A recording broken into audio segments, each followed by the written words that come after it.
I think it's extremely important to embrace the idea of sustainability to actually get financing.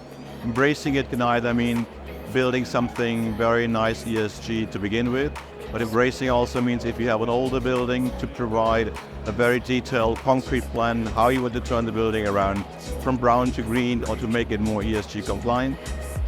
The bank will not discuss financing unless you can answer that question. So embracing is the key to the whole thing. The older stock is an issue at the moment that is a frontier of all the discussions. The question is, how do you finance them? It will only be possible if the owner, either the current one or the future owner, embraces the idea of making it sustainable. It's not so much that it has to be in perfect shape, but the old stuff needs to be transformed. It's like a treasure that needs to be kept dear to our heart, and will take a lot of effort to develop concepts, how to change them, how to set the incentives right, so that banks can actually finance it without actually giving up the principle of ESG conformity. Older, less sustainable building stock is an essential issue. It's not something that we can just magic away. We have to address it. Regulation has got norms and guidelines in there that we're going to be able to use to help us, but really we should look at it as a stimulation, a fantastic challenge. And actually the good news is we've got tools to be able to tackle it. I think if we tackle existing buildings, we've already got a head start.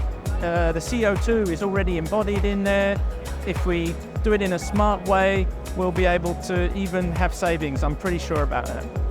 To my mind, the key to a sustainable future at the moment is the regulation that's being rolled out and that's in place. There's the environmental impact curve, and the scientists telling us that we're behind the curve there, we're going too slowly.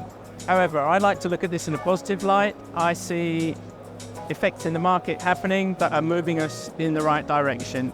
I see real estate becoming more and more sustainable, even though we're not there yet. The criteria are really demanding, but I'm sure it's going to come. Regarding climate change, assets can definitely be protected at an individual level, but at the same time, we need that more widespread, maybe in combination with a municipal approach. Because, as long as you are the one building, you can take all the measures you want. You can place a green roof, you can make sure that your servers are not in the basements, you can do all these things to combat the effects of climate change to make it more sustainable as a whole. But if then the whole city will flood because there's not been enough measures, you can't keep the water out anyway.